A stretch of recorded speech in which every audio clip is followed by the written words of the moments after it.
اس کے بعد انشاءاللہ یقیناً ہم خطبے کی جانب بڑھیں گے۔ نیم صاحب ایک مرتبہ پھر خوش آمدید کہیں گے، اور آج ہم نے قبلہ بابا جی کو بھی دعوت دے رکھی، وہاں کی باتیں اور وہاں کے جو ہے وہ دن جو گزارے آپ نے ماشاءاللہ، اور جو گزار رہے ہیں اللہ کریم جلد سے وہ دن دوبارہ لے آئے، تو وہاں کی بس باتیں ہو رہی تھیں۔ تو آج کا دن ہے جو پروردگار نے ہمیں عطا کیا ہے، اسپیشلی ابھی 2-3 دن سے کچھ میسیجز بھی آ رہے ہیں، اور آج کے دنوں کے حوالے سے کہا بھی جاتا ہے کہ بہت خاص دن ہیں، برکت والے دن ہیں، مبارک دن ہیں مخصوص ان ایام میں سے۔ تو اپنے لیے، اپنے گھر والوں کے لیے، بچوں کے لیے جو ایک دعا کے لیے کہا جاتا ہے، تو کچھ خاص مطلب اس میں وظائف، کچھ عبادات کا اہتمام یہاں پر رہنے والوں کے لیے کیا ہو سکتا ہے؟ بسم اللہ الرحمن الرحیم وَلِلَّهِ عَلَى النَّاسِ حِجُّ الْبَيْتِ مَنِ اسْتَطَاعَ إِلَيْهِ سَبِيلًا صدق اللہ العظیم۔ سب سے پہلے تو میں کوہ نور کی پوری ٹیم کو ہدیہ تبریک پیش کرتا ہوں کہ آج کے اس بابرکت دن انہوں نے بڑا خوبصورت اہتمام کیا، اور اب چند ہی لمحوں بعد میدان عرفات سے خطبہ حج امام حج ارشاد فرمانے لگے ہیں۔ میں ناظرین کو واضح کرتا جاؤں کہ 9 ذی الحجہ کا دن بڑا بابرکت ہے، اسے یوم عرفہ بھی کہتے ہیں، اور اس میں شیطان ماتم کرتا ہے، اپنے منہ پہ تماچے مارتا ہے، اور اس کے منہ پر تماچے مارنا اور ماتم کرنے کی وجہ جو اسلاف نے اور مفسرین نے لکھی وہ یہ ہے کہ ایک بندہ جب میدان عرفات میں کھڑا ہو کر رب کے سامنے گر گڑاتا ہے، روتا ہے اور اپنے گناہوں سے معافی طلب کرتا ہے، تو اس میدان میں آ کے یہ گناہوں سے ایسے پاک ہو گیا جیسے آج ہی ماں کے پیٹ سے پیدا ہوا ہے۔ تو مومن کے گناہوں سے چھٹکارا پر اور اس کی ساری کارگری کے ناکام ہونے پر وہ ماتم کا اظہار کرتا ہے۔ اہل ایمان جہاں جہاں میدان عرفات میں فریضہ حج کا بنیادی رکن وقوف عرفہ ادا کرتے ہیں۔ ناظرین، حج جو ہے اگر پوچھا جائے ایک ورڈ میں کہ حج کسے کہتے ہیں تو ایک جملہ ہے، حج میدان عرفات میں کھڑے ہونے کا نام ہے۔ اگر ایک بندہ عذر کی وجہ سے یہاں سے حج کرنے گیا، اللہ محفوظ رکھے، اسے ہارٹ اٹیک ہو گیا، بیمار ہو گیا، اس کو اٹھا کے ہاسپٹل میں ایڈمٹ کروا دیا، نہ اس نے بیت اللہ کا طواف کیا، نہ اس نے مینا میں قیام کیا، نہ اس نے شیطان کو کنکری ماری، اس کی ایمبولینس بھی آج آ کر چند منٹ، اس لیے کہ حج کا بنیادی رکن وقوف عرفہ ہے۔ میدان عرفات سے جو بھی گزر جائے گا پروردگار اس کو حج کا ثواب عطا فرما دے گا۔ یعنی حج کس کا نام ہے؟ میدان عرفات میں کھڑے ہونے کا۔ اور یہ وقوف عرفہ کیا ہے اور اسے عرفہ کہتے کیوں ہیں؟ اس کی کئی توجیحات ہیں۔ ایک تو یہ کہ حضرت آدم و حوا علیہ السلام جب زمین پر تشریف لائے، سب سے پہلے جب ان کی ملاقات ہوئی تو یہی میدان عرفات تھا۔ پکار اٹھے عرفتوں کا، عرفتوں کا، حضرت حوا علیہ السلام نے کہا عرفتوں کے۔ جب ایک دوسرے سے یہ تبادلہ ہوا تو یہ جملے رب کو اتنے پسند آئے کہ ان کی زبان سے عرفتوں کا اور عرفتوں کے نکلا، اسی وجہ سے اس میدان کو میدان عرفات کہا جاتا ہے۔ اور بعد نے یہ بھی کہا کہ جناب حضرت ابراہیم علیہ السلام جو قربانی کا خواب دے رہے تھے، اس مقام پر وہ معرفت کے مقام پر پہنچ گئے، دل کا وہ اشکال ختم ہوا، اس لیے اس کو میدان عرفات کہا جاتا ہے۔ اور اللہ تعالیٰ کو حضرت آدم و حوا علیہ السلام کی ملاقات اتنی پسند آئی، فرمایا ہر بندہ جو صاحب نصاب ہو وہ زندگی میں ایک مرتبہ، اور اگر اس کے پاس گنجائش ہو تو سال میں ایک مرتبہ 9 ذی الحجہ کو یہاں آ کے سب نے ملنا ہے، اور اسی ملنے کو اور اس میدان میں اکٹھے ہونے کو میدان عرفات کا نام دیا جاتا ہے۔ اب حجاج کرام 8 ذی الحجہ سے شروع ہوتے ہیں۔ فجر کی نماز کی ادائیگی حرم میں پڑھنے کے بعد سنت کے مطابق 5 نمازیں مینا میں ادا کرتے ہیں، ظہر، عصر، مغرب، عشاء 8 کی اور 9 ذی الحجہ کی فجر، اور فجر ادا کرنے کے بعد پھر حجاج کرام 9 ذی الحجہ یعنی آج کو میدان عرفات میں جا کے کھڑے ہوں گے۔ ظہر اور عصر کی نماز ظہر کے وقت میں امام حج کے پیچھے ادا کی جائے گی، ایک ہی وقت میں 2 نمازیں، اور پھر جب سورج غروب ہوگا یہاں سے مزدلفہ کی طرف جائیں گے، اور رات کی کسی بھی حصے میں کسی تاریکی میں پہنچ جائیں، مغرب اور عشاء ادا کی نیت سے مزدلفہ میں ادا فرمائیں گے۔ تو اس لحاظ سے جو آج کا وقوف عرفہ ہے یہ بڑا اہمیت کا حامل ہے۔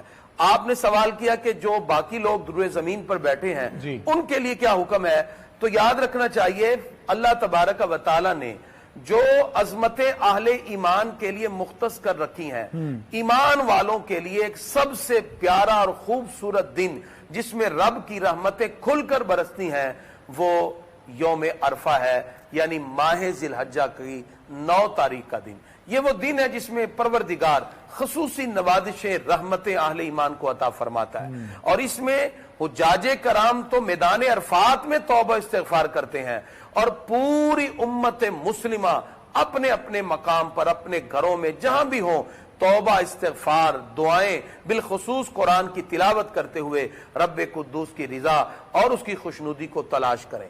ہمارے پیارے نبی صلی اللہ تعالی وسلم نے زندگی میں ایک ہی حج فرمایا اور وہ حج قران ہے۔ آقا علیہ الصلوۃ والسلام اونٹنی پہ جلوہ فرما ہے، اور آقا علیہ الصلوۃ والسلام نے انٹرنیشنل یونیورس ایک ایسا خوبصورت خطبہ عطا کیا انسانی مساوات کا اور باہم دیگر مذاہب کے تعلقات کے فروغ کا غیر جانبدارانہ انداز میں اتنا خوبصورت آرٹیکل پیش کیا۔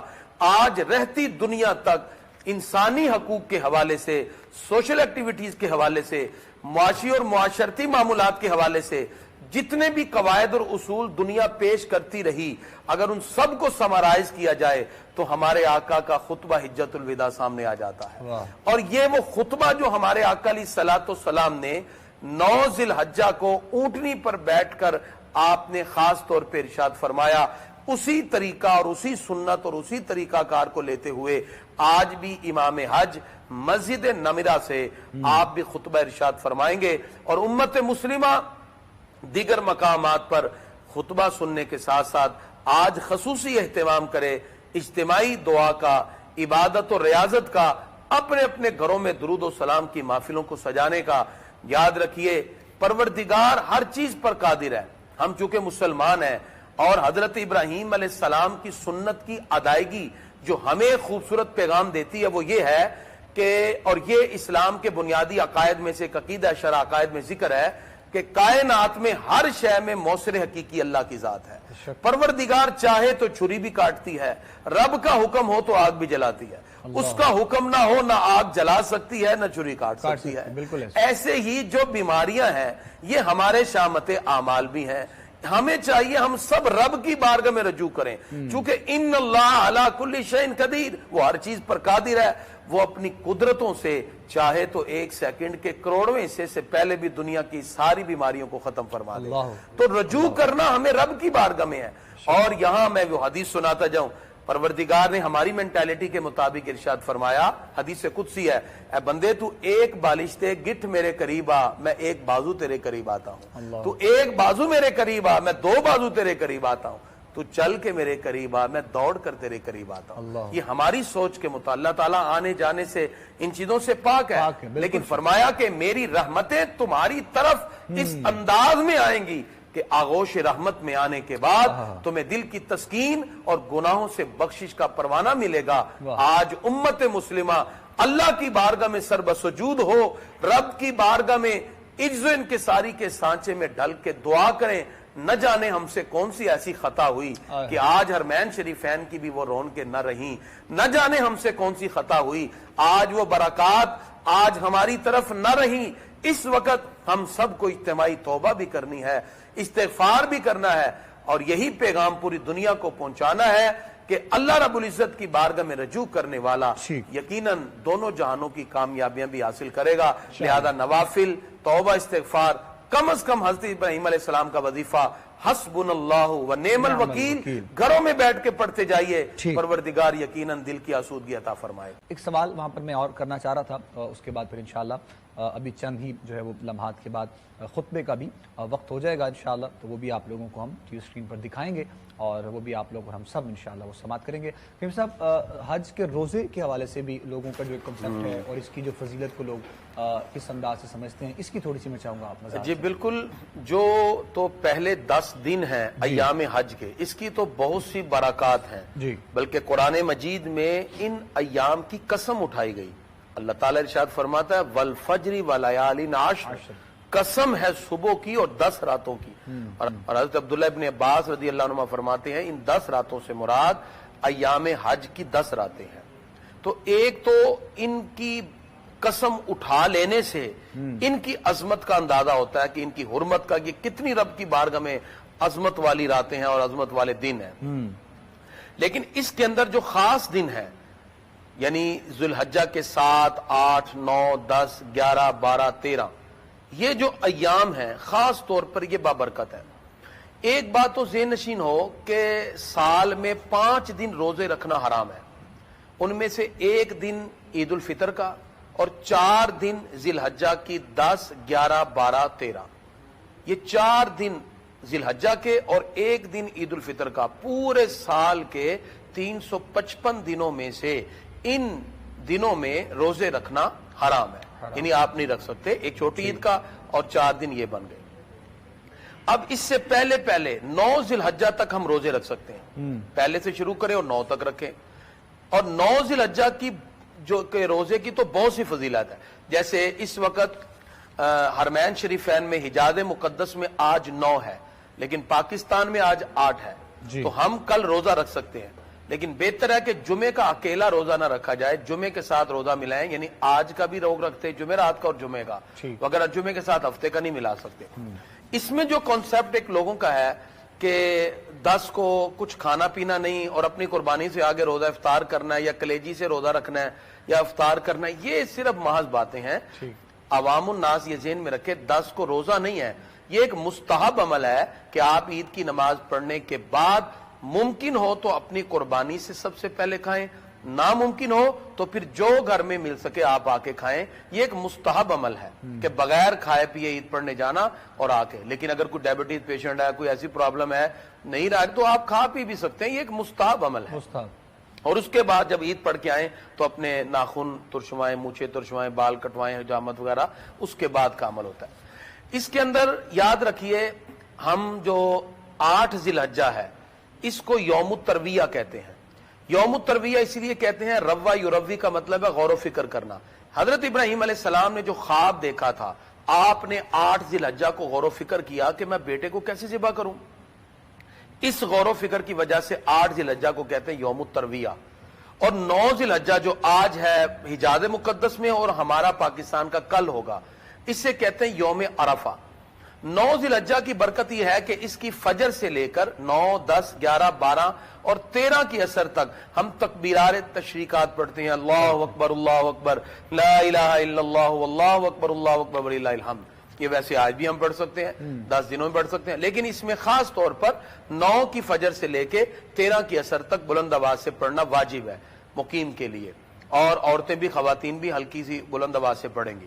9 ذی الحجہ کو یوم عرفہ کہتے ہیں اور 10 ذی الحجہ کو یوم النحر کہتے ہیں. اور ایام النحر پھر 3 ہیں, 10, 11, 12. اس میں 3 دن 2 راتیں شامل ہیں. ان 2 راتوں اور 3 دنوں میں مسلسل قربانی کرنا جائز ہے. رات کو بھی کر سکتے ہیں اور دن کو بھی.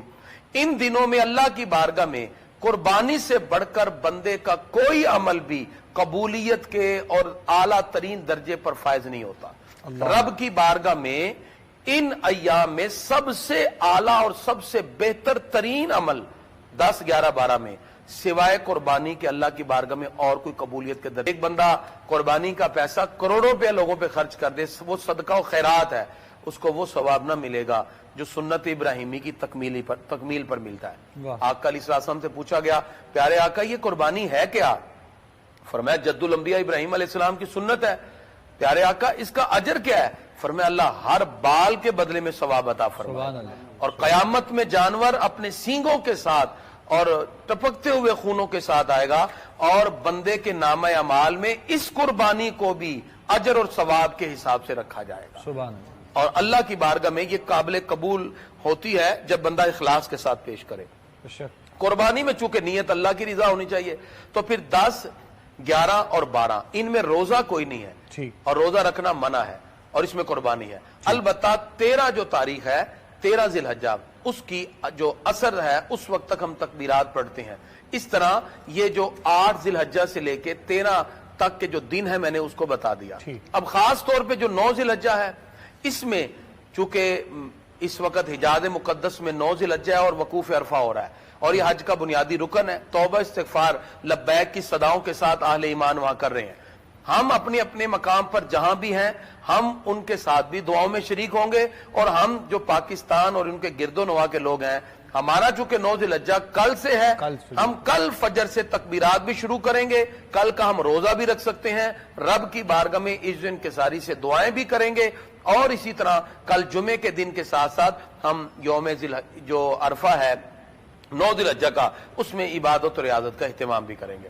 البتہ آج بھی ہمیں اسی طرح جو لوگ اہل ایمان میدان عرفات میں اس وقت فریضہ حج کا بنیادی رکن ادا کرنے کے لیے موجود ہیں، ہمیں بھی چاہیے ہم بھی اپنے اپنے گھروں میں مصلی بچھا لیں، پاک جگہ بیٹھ جائیں، باوضو بیٹھیں، قرآن پڑھیں، توبہ اور استغفار کریں۔ اس وقت سب سے زیادہ اہل ایمان کو توبہ استغفار کرنے کی ضرورت ہے، کیونکہ جس انداز میں بیماریاں، تکالیف امت کی طرف بڑھ رہی ہیں، اس وقت ہمیں اجتماعی طور پر رب کی بارگاہ میں اپنی جبین نیاز کو جھکانا ہے۔ اور ہمارے پیارے نبی صلی اللہ تعالی علیہ وسلم نے جو خطبہ 1400 سال پہلے ارشاد فرمایا، اگر اس کو سمرائز کر کے ہم چند نقطوں میں اس کا جائزہ لیں، آقا علیہ الصلوۃ والسلام نے اس میں ما بین المذاہب عالمی طور پر انسانیت کا وہ خوبصورت ترین آرٹیکل پیش کیا کہ انسانیت کی مساوات کے اعتبار سے لوگوں کو جینے کا سلیقہ مل گیا۔ وہ خطبہ جس میں آقا علیہ الصلوۃ والسلام کا پہلا جملہ یہ تھا، الا من کل امور جاہلیت تحت قدم مودون، سرکار فرماتے ہیں لوگوں سنو، میں جاہلیت کی ساری رسموں کو ابھی اپنے پاؤں کے نیچے روند رہا ہوں۔ حالانکہ یہ یوں بھی ہو سکتا تھا کہ میں جاہلیت کی رسموں کو ختم کر رہا ہوں، سرکار کا فرمانا کہ تحت قدمی مودون، میں پاؤں تلے روند رہا ہوں، اس میں اہانت کا پہلو تھا کہ جاہلیت کی رسموں کی طرف نہیں جانا، تمہارے درمیان کسی قسم کی خلیج پیدا نہ ہو، کیونکہ اللہ کی بارگاہ میں تمہارے ہاں مقام صرف تقوی اور پرہیزگاری سے بننا ہے۔ اس لیے آقا علیہ الصلوۃ والسلام کے اس خطبہ میں ہم اگر ہم دیکھیں تو آج کی انسانیت کی جتنی پرابلمز ہیں اس کا حل اسی طور پر ہے کہ ہم مذہبی اور فکری اور اعتقادی، نظریاتی، معاشی، معاشرتی، اقتصادی ان تمام پیرامیٹرز کو فالو کرتے ہوئے اللہ اس کے رسول کے احکام کا دامن تھام لیں، یہ وبائیں، یہ سب چیزیں دور ہوں گی، شرط یہ ہے کہ صدق کے دل سے اس کی بارگاہ میں رجوع کیا جائے۔ ماشاءاللہ۔ ناظرین محترم، قبلہ کریمی صاحب خوبصورت گفتگو آپ فرما رہے تھے، جو 2-3 سوالات آپ کے سامنے رکھے اس کی بھی آپ نے وضاحت کی، اور اس کے ساتھ ساتھ آج کے دن سے لے کر یعنی جو وہاں پر حج کا دن یوم عرفہ کا جس طرح آج کا دن ہے، اور 12-13 ذی الحج تک جو ہے وہ آپ تمام دنوں کی وضاحت بھی کر رہے تھے، روزے کے اعتبار سے بھی آپ نے فضیلت کا جو ہے وہ بتا دیا کس حوالے سے ہے، اور پھر وہ جو کانسیپٹ عید کے دن کا لوگوں کا روزے کا ہوتا ہے وہ بھی آپ نے کلیئر کر دیا، اور اسپیشلی آج کے دن کا جو میسج اور جو پیغام وہ برکات سمیٹنے کے لیے آپ تمام احباب کو، دیکھنے والوں کو، سننے والوں کو، اور ہمارا بھی یہاں پر بیٹھنے کا جو خاص مقصد ہے ہماری پوری ٹیم کا، آپ لوگ کوشش کریں، بس ابھی چند ہی لمحات کے بعد یقیناً خطبے کا بھی آغاز ہوگا، تو آپ لوگ کوشش کیجئے کہ یہ وقت جو ہے وہ عبادات میں اس انداز سے گزاریں، اپنے رب کے حضور سجدہ ریز ہوں، اپنے گناہوں کی معافی طلب کیجئے، نوافل کا جو ہے وہ اہتمام کیا جائے، قرآن کی تلاوت کی جائے، آقا کریم، آقا دو جہاں حضرت محمد مصطفیٰ صلی اللہ علیہ وآلہ وسلم کی بارگاہ میں درود و سلام پڑھا جائے، تاکہ یہ محبتیں سمیٹنے کا موقع اور آج کے دن کی فضیلت کے اعتبار سے ہم سب احباب کو جو ہے وہ یہ برکات سمیٹنے کا موقع مل سکے۔ پھر صاحب ابھی یقیناً جو ہے وہ کچھ لمحات کے بعد وقت ہوگا، اور پھر ماشاءاللہ 1 2 3 4 5 تو بڑی بات ہوتی ہے، لیکن آپ نے ماشاءاللہ 38 جو ہے وہ ماشاءاللہ حج کی جو ہے وہ سعادت حاصل کر رکھی ہے، تو وہ مسجد نمرہ اور وہ سارے معاملات، وہ کیفیت، وہ سارا ماحول، اور ماشاءاللہ ساری چیزیں جو ہیں وہ بس، بلکہ بتایا جا رہا ہے کہ خطبہ بھی جو ہے وہ شروع ہو گیا ہے، تو انشاءاللہ آپ لوگ وہ ساتھ جو ہے وہ خطبہ سنیں گے، اور اس کے ساتھ ساتھ اس کے بعد انشاءاللہ یہاں پر انشاءاللہ کریمی صاحب جو ہے اس کا ترجمہ بھی فرمائیں گے انشاءاللہ۔ الغزار والخير الدرار، ويتخلل ذلك بعض المصائب لحكم ومصالح قدرها الحكيم الغفار. وأشهد أن لا إله إلا الله وحده لا شريك له الواحد عالم الأسرار ومدبر الأمر في الليل والنهار. وأشهد أن محمدًا عبده ورسوله المختار وصفه رب العالمين بقوله: لقد جاءكم رسول من أنفسكم عزيز عليه ما عنتم حريص عليكم